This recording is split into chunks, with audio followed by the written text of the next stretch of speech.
4. 주유와 천하사도모. 을미년은 정상께서 나이 25살이 되는 해이다. 고부지방의 유생들은 동학나리 강군에 의해서 진압된 것을 축하하기 위해서 두성산에 모여서 시해를 열었다. 정상께서는 극에 나가셨다. 그 자리에 한 노인이 끼어 있었다. 잠시 후에 남몰래 정상께 다가와서 조용한 곳으로 안내하고 숨겨뒀던 책 한 권을 정중히 넘겨주면서 읽어보시라고 권유하였다. 그것을 받아보셨다. 정상께서 돌아오신 후 세상을 널리 구할 뜻을 품으시고 직접 세정을 살피시기 위하여 주유의 길에 오를 것을 마음속에 정하셨다. 팔도 강산을 주유하심. 홀로 주유의 길에 오르셨다. 지난날 한때 행렬과 필승을 피신시키려고 지나갔던 인내장터로 향했었다. 이곳에 인내강이 있다. 이 시내의 일부는 멀리 진안에서 발원하여 손바래기의 뒷산 시로봉의 북쪽에서 흐르는 강과 합류하여 장선천을 이루고 그 인내강변에 띠울이란 마을이 있었다. 그 이웃 마을을 병촌이라 일컬었는데 이곳에 강효자 정문이 있다. 띠울에 세종대왕의 제18대 왕자의 13대 손 되는 분이 서울에서 떠나 응거하고 있었다. 이연담 선생이시다. 이름은 수정이고 운규라고 불리기도 했다.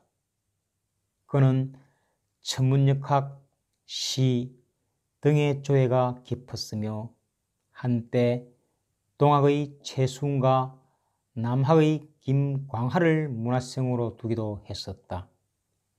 이 두 사람은 나중에 모두 관원에 잡혀 처형되었으나 선도와 불도 그리고 주문에 정진한 분들이었다. 그 문화생 김제일, 자는 도심, 호는 일부가 있었다. 남보다 연담 선생의 사랑을 받았으며 서성의 교훈을 충실히 이행하였다. 그는 서정과 주역의 연구를 거듭하여 마침내 정역을 주창하게 되었고 연가와 무도로 마음의 개발에 힘을 모았다. 그러던 어느 날 밤에 그는 이상한 꿈을 꾸었다. 그 꿈은 이러하였다. 정상과 함께 옥경의 요운전에 오르도록 하라는 상제의 분부를 한 성간을 통해서 전하기에 둘이 함께 요운전에 올라갔더니 그 상제께서 정산을 보시고 강구천하하려는 뜻을 가찬하며 극히 우대하셨다. 김일부와 만나심. 일부는 꿈을 이상히 여기고 있는 터에 한 낯설은 손이 찾아왔다. 그는 손을 반가이 맞아들였다. 꿈에서 본 그 사람과 같아서 꿈 이야기를 털어놓았다. 정상께서 말씀이 없으셨다. 일부는 그에게 요운이란 도호를 지어 주었으나 그것을 쓰신 적은 없었다. 이때가 정상께서 27세 때이고 3년 동안 팔도를 주유하는 노정에 있었는데 며칠 동안 이곳에 머무르셨다. 다시 길을 떠나셨다. 때로는 광인과 같이 행세하여 인심과 세정을 살피시기도 하시고 또 한때는 대통교의 한 서당에 발을 붓고 들어가셔서 남의 운명을 비판하시기도 하셨다. 이 소문이 공주부중에 퍼져서 운명을 물으러 오는 사람들이 줄을 이었다 한다. 그 후 정상께서는 경기도로 주유의 발길을 옮기셨다. 그리고 관서 지방의 항해도 평안도를 두루 살피시고 함경도 강원도로 발을 들여 놓으셨다. 정상께서는 강원도에서 금수강산의 대표적인 금강산을 찾으신 것 같다.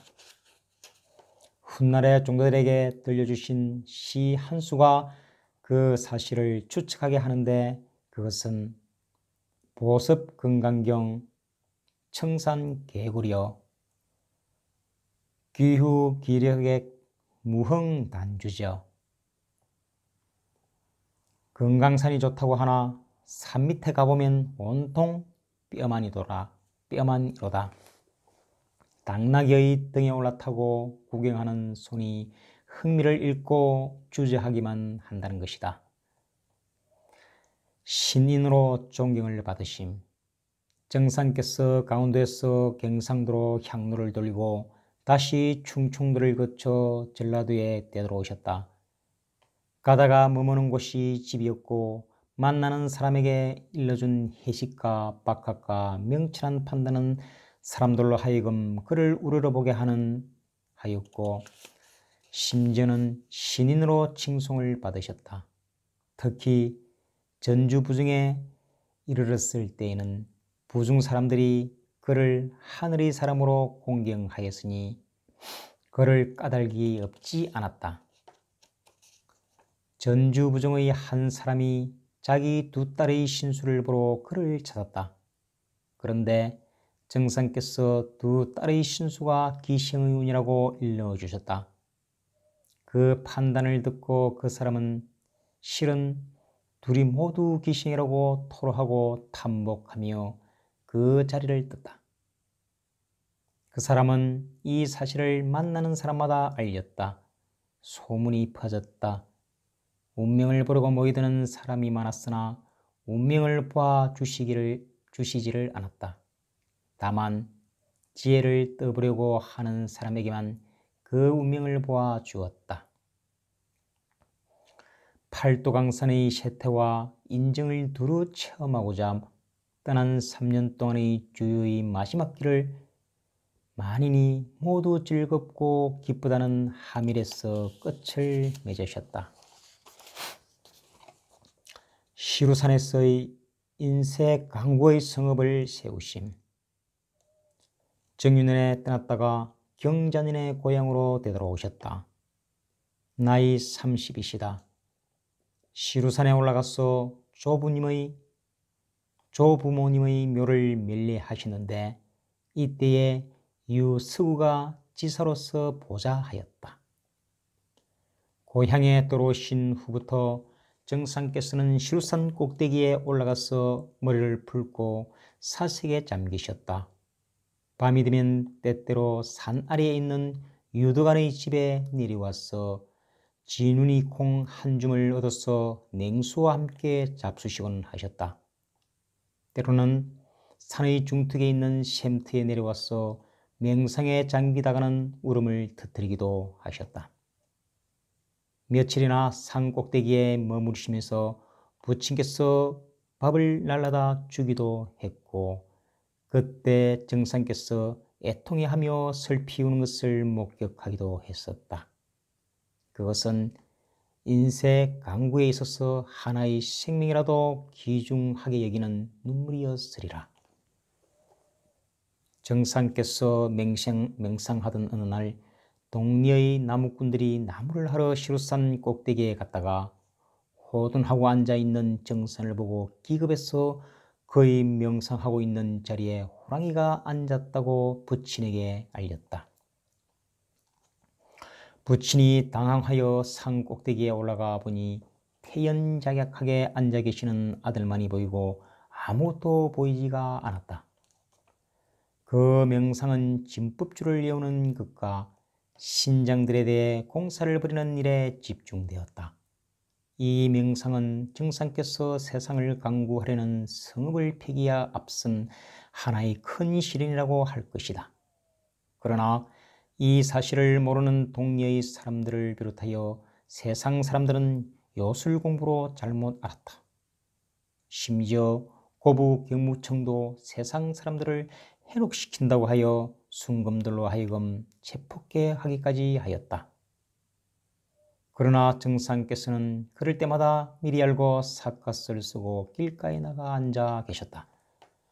순검들은 모르고 서쳐가곤 했다. 이런 일이 한두 번이 아니었다. 시루산 꼭대기에서의 명상을 끝내고 정상께서는 시루산을 떠나셨다. 대원사에서의 개벽공사를 설계하심. 정상께서는 갑자기 전주부 쪽으로 길을 옮기셨다.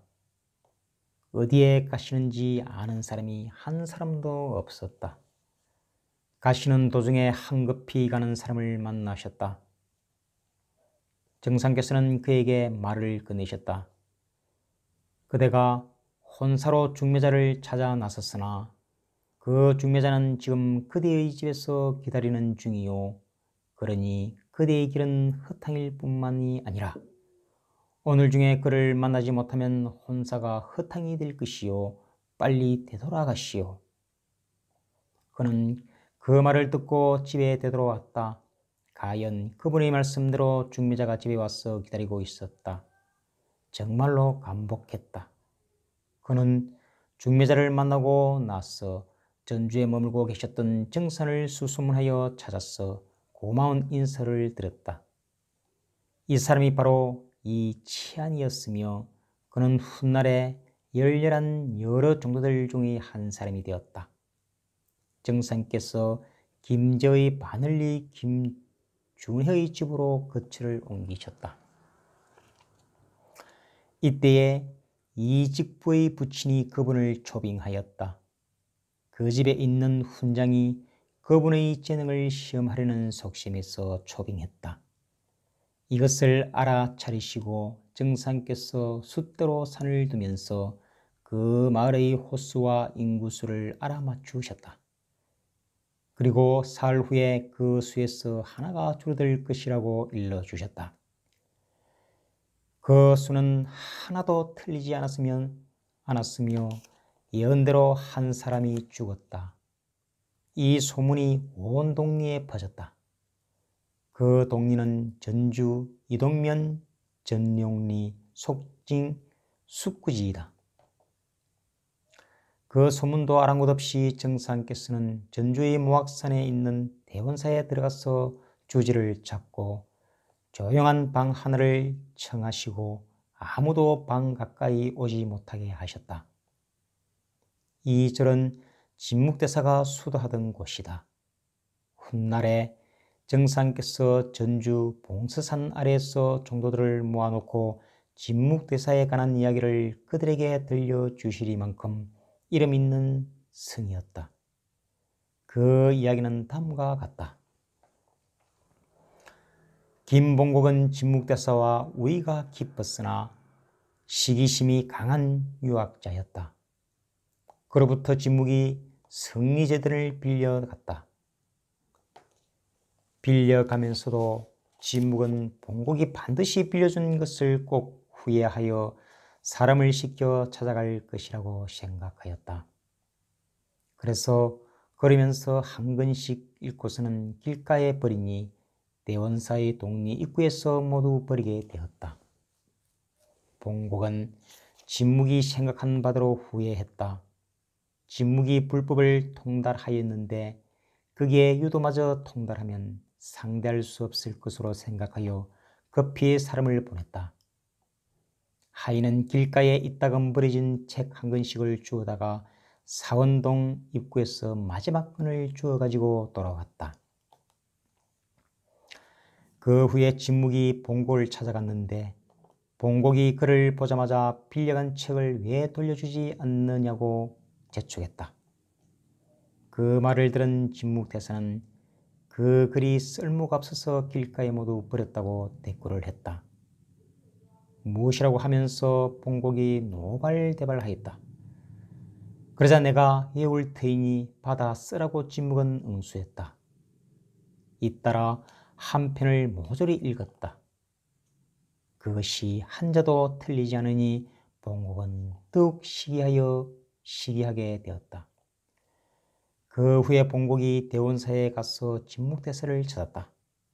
그것은 진묵이 상자에게 내가 8일 동안 시해로서 인도국에 가서 법사와 불법을 더 익혀올 터이니 방문을 여닫지 말라고 명하고 곧 입적한 사실을 전해 들었기 때문이었다.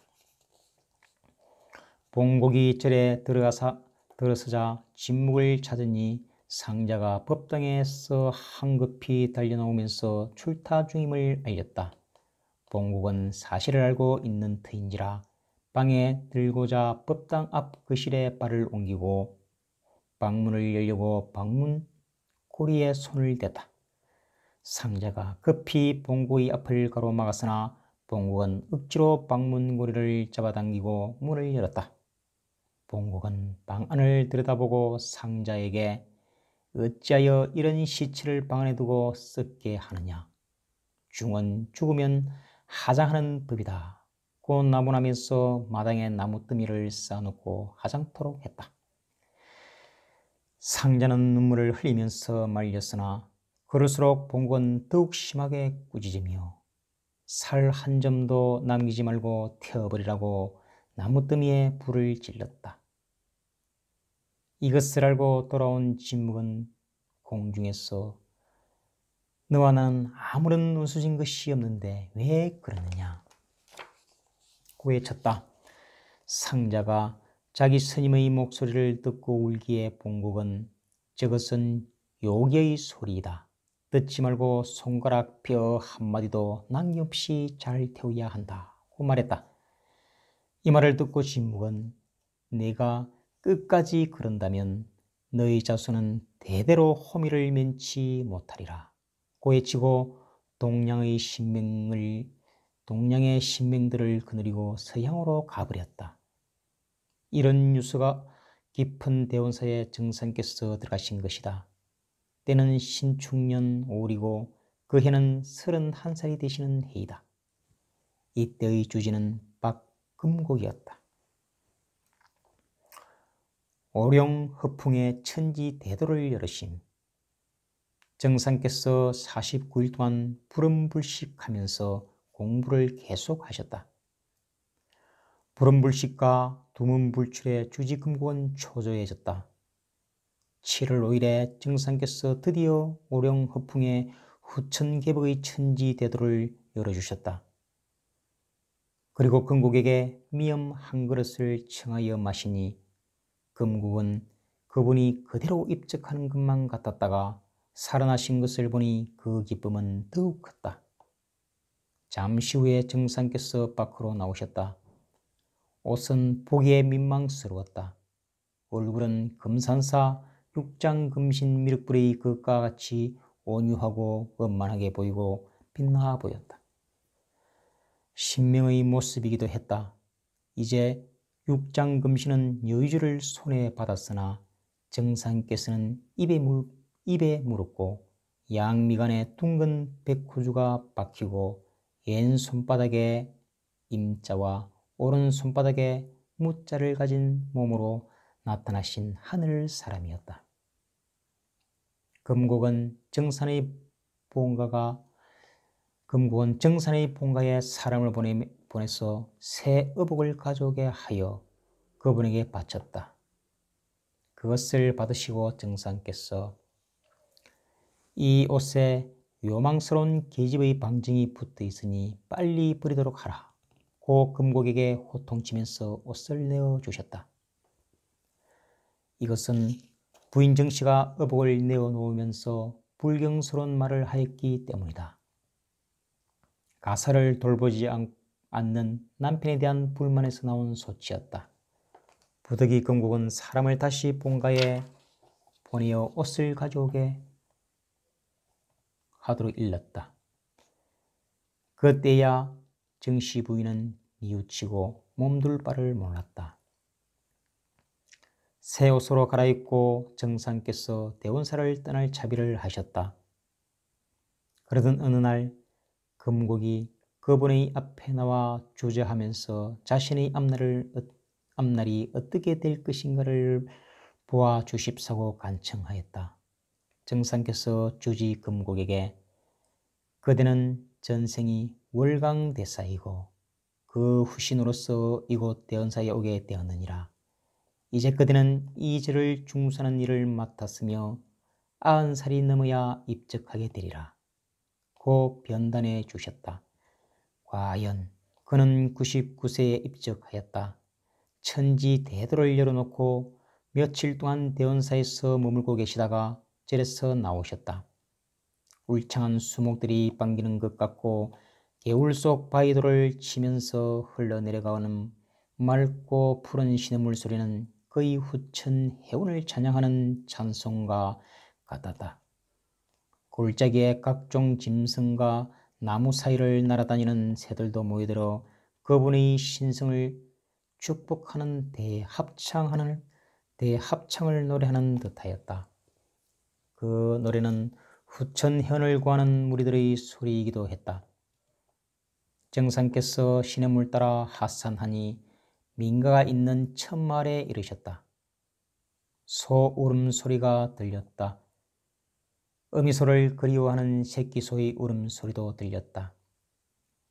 그것들이 훔 하고 내는 소리는 원시 그들의 음이다.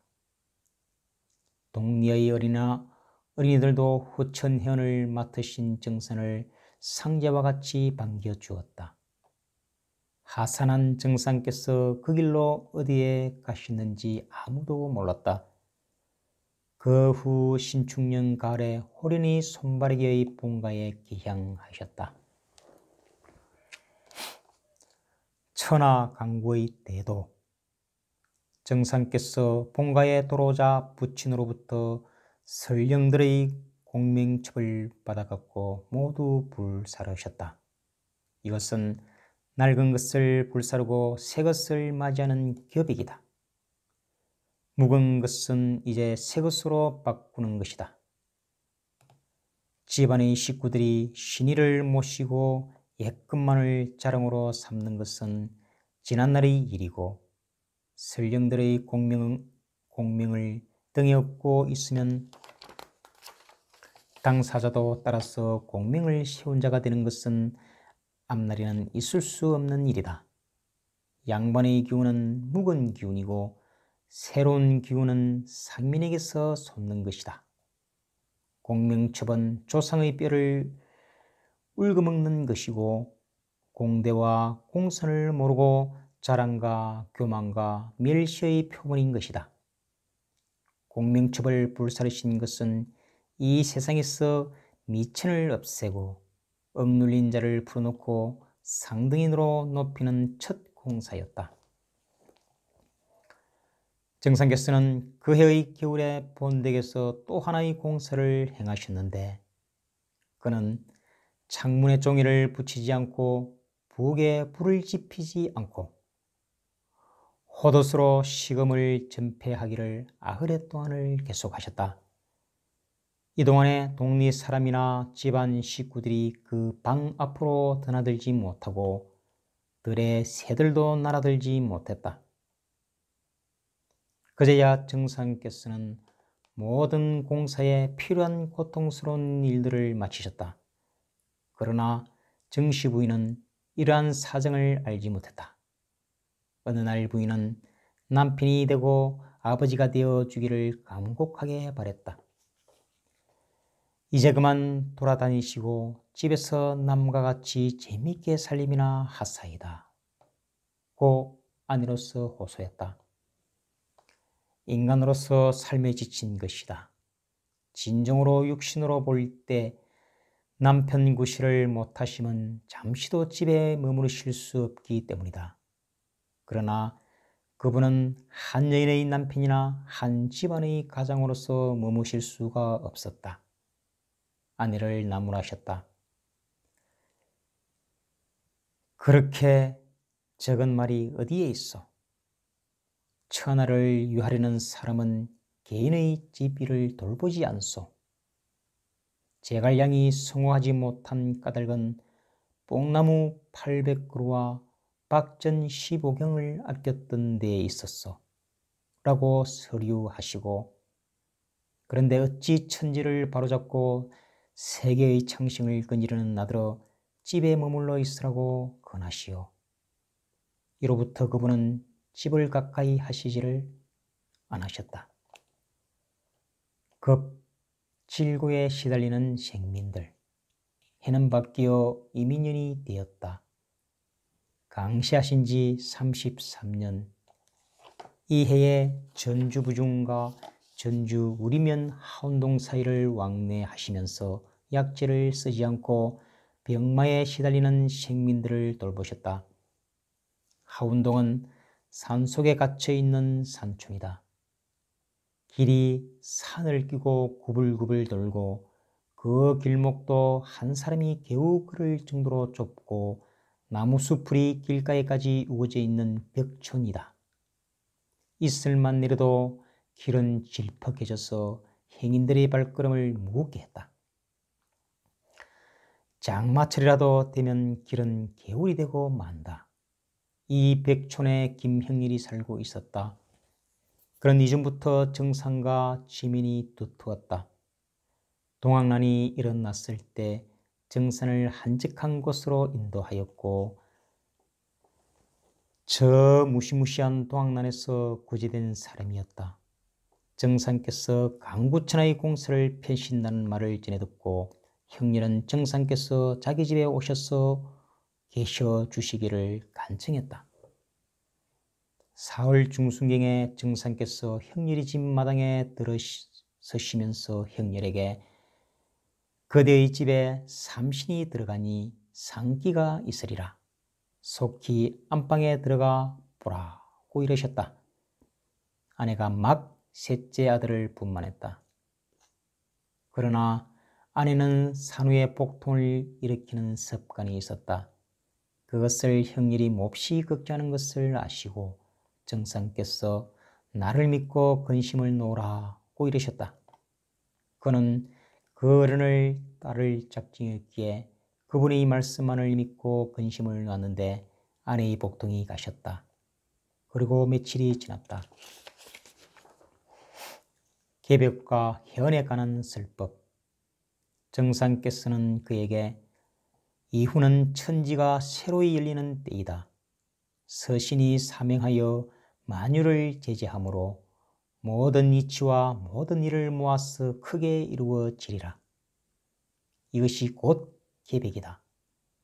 만물이 가을바람에 말라 떨어지기도 하고 혹은 성숙하는 것과 같이 참된 사람은 큰 열매를 얻어 그 수명이 길이 장성할 것이요 거짓된 사람은 말라 떨어져 길이 멸망할 것이다.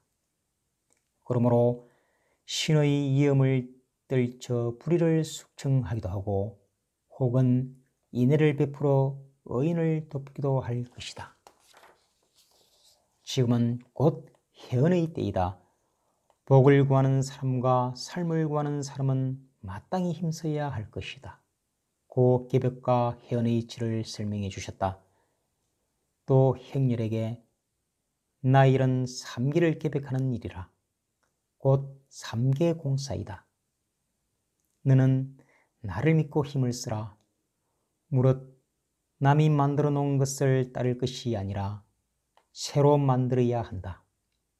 비유하면 부모가 모은 재산이라도 자식이 얻었으려면 그때마다 얼굴을 쳐다보아야 하는 것과 같이 남이 만들어 놓은 데서 살아가기는 매우 괴로운 일이다. 그러므로 우리는 계획하여야 하니 나의 공사는 옛날에도 없고 지금도 없으며 남의 일을 이어받은 것도 아니고 운수에도 있는 일이 아니다. 오직 내가 지어야 하는 일이다. 나는 3개 대권을 맡아 처리하여 선천도수를 뜯어 고치고 후천의 무궁한 성경의 운로를 열어 지상낙원을 세우려 한다. 시속말에 기벅장이란 말이 있다. 그것은 생각 없이 일을 저지르는 어린 아이를 두고 욕하는 말이다. 그러나 이것은 장차 계백장이 나타날 것을 알리는 말이다. 내가 계백장이니 3개 대권을 주재하여 비급에 쌓인 신명들과 장생들을 널리 건지려 한다. 이것을 위하여 내가 천하를 대순하다가 이 동토에 거쳐 모악산 금산사의 삼청전 미륵금불에 이르러 은신으로 30년 지내오다가 최제우에게 제세 대도를 계시하였으나 제우가 대도의 참다운 뜻을 밝히지 못하므로 갑자년에 그 계시의 천명을 거두고 신민년에 강제하였다.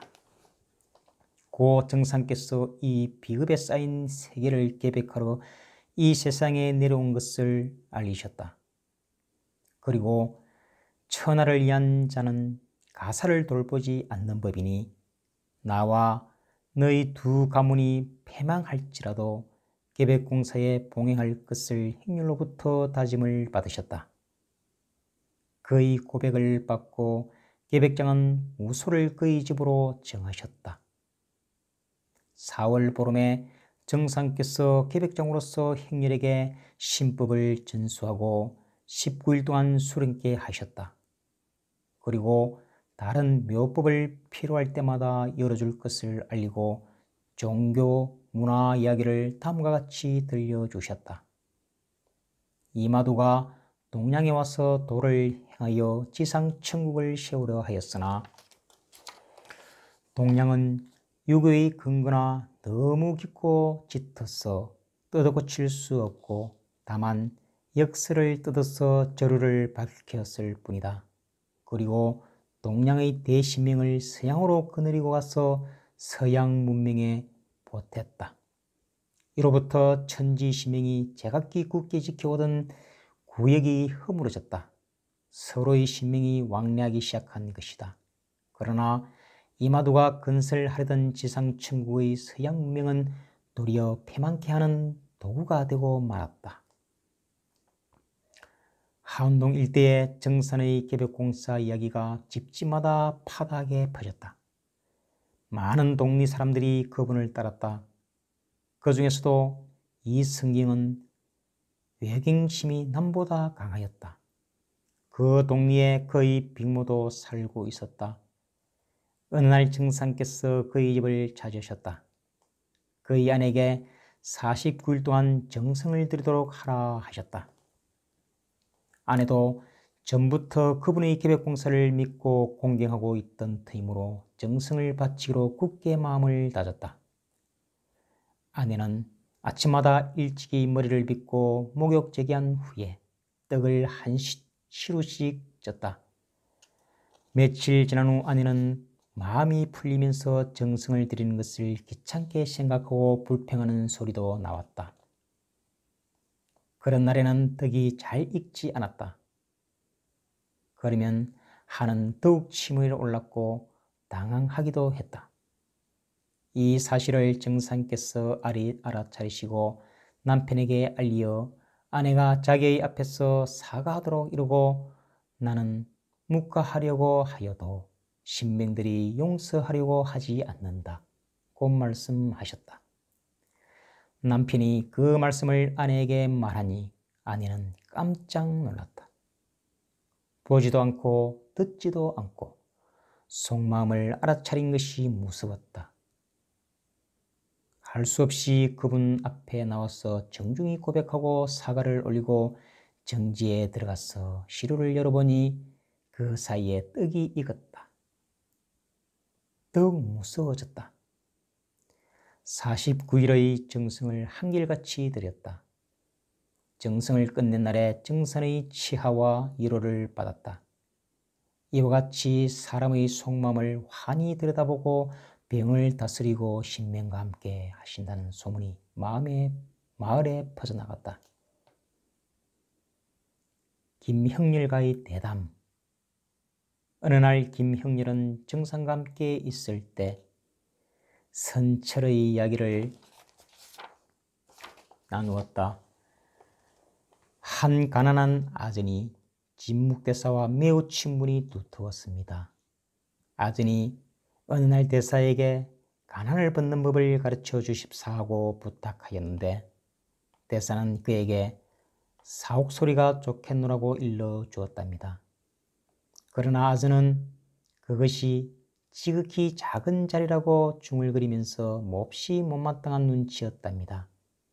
그것을 알아차리고 대사는 얻기 쉬운 자리라는 말만을 던지고 그 자리를 떴습니다. 그 후에 아전은 옥리가 되어 갇힌 간내의 부호들을 극진히 보살펴 주었더니 그들이 매우 감동하였습니다.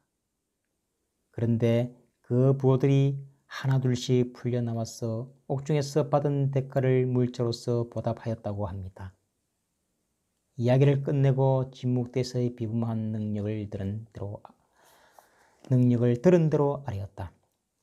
진묵대사는 밤마다 북두칠성의 빛을 하나씩 가두다가 7일 만에 모두 숨겼다고 합니다. 태사가는 이 이변은 하늘이 재앙을 내리면서 인심이 어지러움을 책망하는 것이오니 천하에 대사령을 내려서 옥문을 열어 하늘의 뜻에 따르는 것이 옳다고 조정해 아뢰었다고 합니다. 그래서 대사령이 내렸다고 합니다. 또다시 형렬은 고대의 명현들은 지나가는 말로 사람들을 가르치고 정확하게 일러준 일이 없다 합니다. 율곡 선생은 이순신 장군에게 두율천독을 일러주고 이 항복에게는 슬프지 않은 울음에 고춧가루를 싼 수건이 좋으리라고 일렀을 뿐 임진왜란에 쓸 일들을 이르지 않았습니다.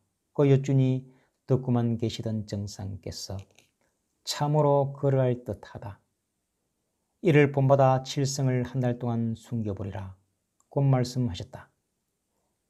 이날 밤부터 한 달 동안 칠성을 본 사람이 한 사람도 없었다. 그리고 뒷이야기에 대해서는 그런 영재가 있으면 가르쳐 볼만하다 고 말씀하셨다. 형렬한 정산을 모시고 있는 동안에 해안이 열리기 시작했다. 그는 동학난에 함께 참전하였던 동료들에게 정상께서 상제의 대권을 행사하는 사실과 자신이 얻은 해안의 체험을 고백하여 그들에게 감동을 주었다. 감동된 동료들이 그분의 주변에 모였다. 그들 중에 김자현, 김갑칠, 김보경, 한공숙 등이 끼었는데 이들은 다른 종도들보다 한층 열성적이었다.